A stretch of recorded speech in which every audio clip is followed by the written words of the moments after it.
Na fomu ya basari nijazie na unisaidie. Na mwaso kamishine awenoro na rato make manyo Ichungwah matide uko makirumana matide makiruma rekade wakashagwa na wakashagwa mudhuri usio akituwa deputy president bado Kimani wa Ichungwah tulikuwa naye kwa bunge, tulikuwa tunakunywa chai na yeye. Na makuta matiitere ili yake Kimani wa Ichungwah ona matiitere ili Moses Kulia na ruwadi kiriye nyubeno itu na itu honoki na bemwe kanisa ya Catholic mahali imeshika kabisa, mumeishikilia hivi. Lakini hii Ukristo atuye apply ikifika ni sisi in lobbying for resources in this country. Tunaanza kuona wacha mimi nikule, wacha mimi nikue mbele, wengine wawachwe nyuma. Nyedi gumu papasa ni gumu irama. Na nikiwa mrata wako the President William Ruto.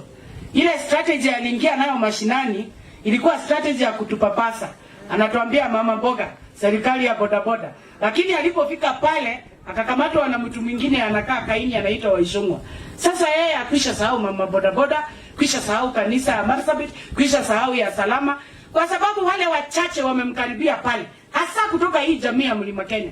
Wanafikiria juu ya tumbo zao, familia zao na vile wao watakajirika. Hata ukue mwanasiasa, ubebe pesa yote ya Laikipia, ubebe pesa yote ya Kenya mzima, siku yako ikifika. Suleimani alisema nilikuja uchi bure, hata I said it, you'll go with nothing. Majani yetu imelala Mombasa auction. Wale wanasumbua hiyo majani chai isiuzwe, wale wakulima wanalima majani chai. Ni huyu majority leader anaitwa Kimani wa Ichungwah. Wale ambao wanakataza mkulima wa maziwa kama Salama, KCC kuchukulie maziwa kwa bei ya 60 shillings vile rais alitangaza. Ni hao wabunge tuko nao wakianzisha na Kimani Ichungwah, kwa sababu wanaona mkulima akipata maziwa ni kama akipata maziwa utapata pesa ujitegemee. Anataka ukue maskini ndio kila siku uko na fomu ya basari nijazie na unisaidie. There is no favor in basari. Basari ni ushuru yenu. Na ni haki, chief anajua hivyo. Apige muhuri mtoto yule yako na shida. Hana baba, hana mama, asaidike. Na mimi niambia rafiki yangu Deputy President Rigathi Gachagua, baadaye mnampenda? Tulimweleza Rigathi Gachagua rafiki yangu. Sisi tulienda kwa William Ruto bila chama, bila agreement yoyote. Na kama ulikuja ukaingia kwa boma ya mtu, ukakubali kukua bibi, ama ukakubali kukua mko na maneno hiyo, na mjapangana, haujaenda kwa father. Hata ukipigwa mateke, wewe usilie, juu father hiyo kesi haizi ingililia, labda akuombee usishikwe na depression. Si ni ukweli? Na kwa hivyo tunapoendelea hapo mbele, let the naysayers know very well ati ithu tutiri akigu na ndungenia mugiko rita rya kaigana yake ya mbere ni twokire tutari kiama ona korwo turathie gucaria kiama tuthondekerwo ni andu aya Marsabit mundu wakorwo rina kiama no tigiki kia mundu wa kibiriri kiwito kinjuri kinjuri aruma Gachagua kirokora jina waini itabia njuru athuri kwanja akiama mamurito kandaini wa PCA athuri a PCMF marumanage goko magicambanagia tondu mwene aheirwo giturwa na uria ngi ndaheirwo giturwa. Shame on you my brother Mwangi Kionjori, style up na nitatuma muvea akuja aongeleshe wewe. Wachana na Gachagua, tafuta Mungu, siku yako ikifika utabarikiwa. Barabara ni Rigathi Gachagua, yeye ndiye amesimamia hii nyumba yetu, na ule atasema ni adui yetu tutajua kabisa. Akieleza hao wachungaji na eleza wazee waweke tick, sisi tutajua huyo ni adui ya jamii ya Mkikuyu. Lakini baba, kama ni rafiki yako nikimwona nitafikisha salamu. Bora msiguze mlima, bora msiguze Rigathi wa Gachagua na hii watu. Baba akule nusu ile ilikuwa ya William Ruto, nusu yetu ibaki vile ilivyo. Na sisi tunataka bwana wakili, huyo mtu anaitwa Kimani wa Ichungwah, tutamtafutia jina, tunataka kumpeana Luo Nyanza, aende asimame huko na atetee interest zao, kwa sababu hatuwezi kutuma ukuwe wewe ndiye mtetezi wetu na wewe unaenda unanunuliwa, unaenda kutetea ule mtu ambaye anahalalisha sisi. Leo mkazo kelia muge gavana ya mutumia tada tumuikalie geti mauga niki ya gavana garurumia gia number 6 ndimo rutewera tatimia ramuro na thini wa Kenya au nega radimo inaga ya mwikera ganyo ni inaguoko. Your Excellency, allow me as well to be amongst those who will congratulate each and every one of you. You're leaders in your own right from the various factories that you represent, and you're coming here collectively. If nothing at all is a manifestation, this is a beginning of a bright future for the tea industry. After having said all that the interest of Mombasa in the tea industry is a direct impact on the economy of Mombasa. From the warehouses that are rented out, the staff that work in all these warehouses, the tea auction, from the various companies that do the mixing after having bought the tea, the premium tea from the KTDA and its farmers. You will even realize, Your Excellency, that even the hotels within the island of Mombasa, the sales have a direct impact on also the tea market. That means accommodation and everything else has a direct impact on the same. And I think ours is to try and facilitate and to try and assist as government. It would not be bad, Your Excellency. I want to congratulate the fact that we have subsidized fertilizer that is used on these very, very same farms. And probably, Your Excellency, in the same program that was being discussed about tractors being brought on board, it might not be a bad idea for the government to be able to invest in drones, in today's technology, invest in drones so that we can actually confirm that that fertilizer is optimized to its maximum. It might not also be a bad idea for us to invest in technology that can be able to give us smart climate technology. I know that the President and yourself are moving very fast to be able to ensure that Dongo Kundu is up and running. The county government of Mombasa itself has its own SEZ that we are hoping to be able to launch very soon. It might not be a bad idea for a whole area to be set aside for purposes of having a multi-user tea mixing facility. And maybe, Your Excellency, if you could be able to reach out to the relevant ministry for trade and industrialization, that the tea industry is given a sector where they can be able to put up a multi-user facility so that the industry can be able to appreciate and attract the SEZ incentives that are there so that they can be able to compete with the other countries within the world.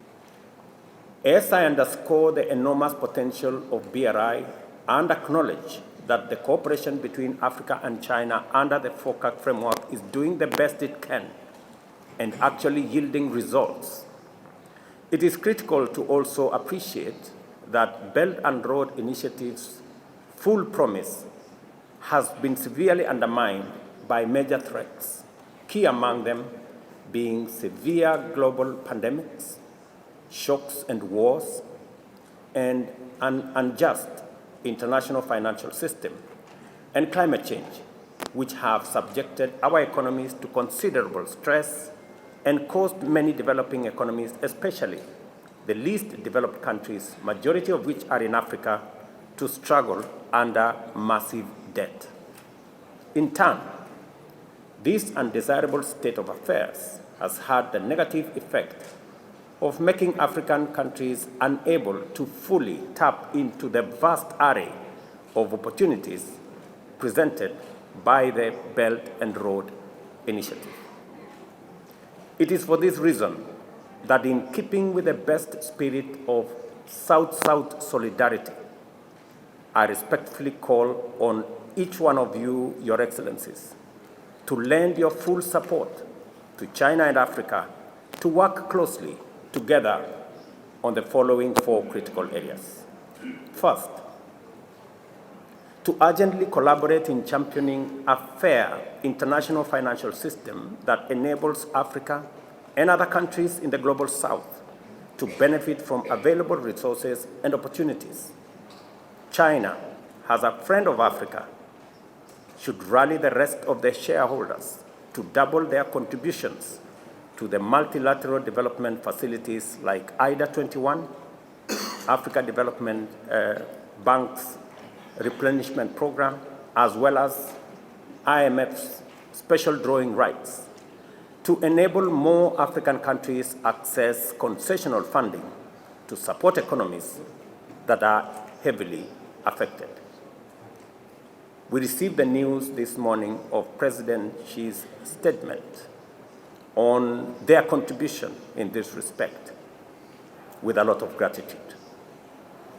The second critical area requiring China's close collaboration is to work with Africa on debt treatment generally, and in particular, reprofiling of debt to incorporate a longer grace period and longer tenure for both existing and future financial facilities to provide fiscal space for uptake of urgent development financing in social, in matters infrastructure, and other sectors critical for stabilizing Africa's economies. Closely related to this is the urgent need for collaboration in reforming the international credit rating and debt sustainability systems. In this connection, I am happy to share with you that with the support of Africa Development Bank and other African multilateral banks, we shall be holding the first African meeting in Congo-Brazzaville next month to establish parameters for the proper evaluation of African assets and gross domestic product, and new modalities for determining Africa's debt sustainability using Africa's real wealth. We all agree that China, yet again, is demonstrating that China's relationship with Africa is beyond partnership, is beyond friendship. In fact, it is in the realm of brotherhood. Allow me to mention three things. The opening of the 1.4 billion people market to African products, goods, and services significantly enhance Africa's contribution to global trade that at the moment is at a low of 3%. The continued investment in our physical infrastructure, including digital infrastructure, will significantly enhance Africa's connectivity, facilitating intra-Africa trade that currently is the lowest globally. And with the Africa Continental Free Trade Area being the relevant infrastructure for us to tap into, China's contribution in this space will go a long way in enhancing Africa's intra-trade. And finally, with the investment in health, education, and SME infrastructure, our preparedness to provide, as it has been built, 40% of the world workforce. These investments will assist us deal with our demographic dividend, our young people and women, to equip them with knowledge, skills, and expertise to be able to participate meaningfully in not just Africa's prosperity, but global good as well. You all agree, ladies and gentlemen, that in this context, it is correct to say, long live China-Africa relationship. I thank you. Distinguished guests, ladies and gentlemen. First, I thank the people and government of China for inviting us for this very important and historic high-level meeting focusing on high-quality belt and road cooperation and for their warm welcome extended to all of us. I also acknowledge the deep appreciation and leadership of the FOCA co-chairs and the work done by the Secretariat to diligently coordinate all the preparatory activities which have made this high-level meeting possible. Further, I take this opportunity to commend the strong vision and effective leadership through which His Excellency President Xi Jinping has made unique contributions to the strengthening of cooperation between Africa and China, particularly through the Belt and Road Initiative and the 4 global initiatives which encompass a broad range of transformative undertakings in development, security, and culture, and for the wide-ranging statement and the 10-point partnership action plan that encompasses China's support for Africa to access concessional resources and credit facilities, and for opening up China's market to those of us in the African continent.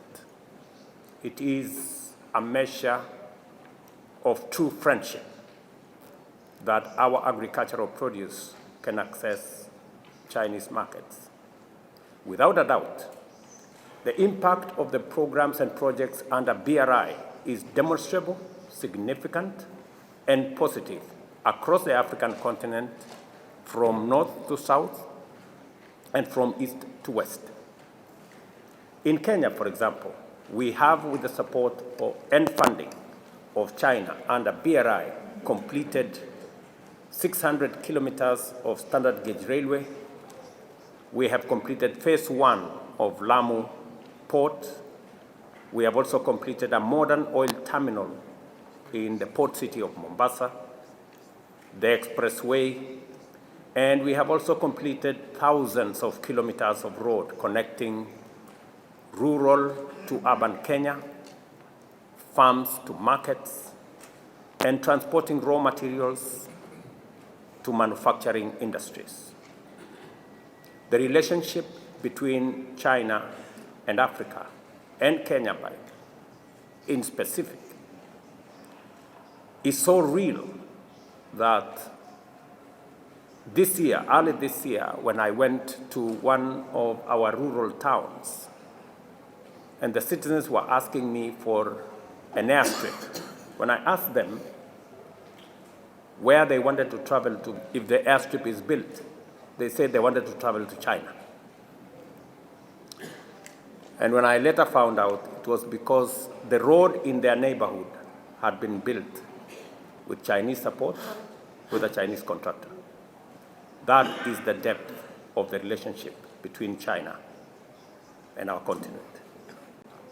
We therefore fully appreciate the promise of the Belt and Road Initiative to transform Africa through road, rail, and air connectivity and other infrastructures, thereby unlocking the vast potential for intra-Africa trade from its present low level of 15%, and to facilitate the actualization of the Africa Continental Free Trade Area.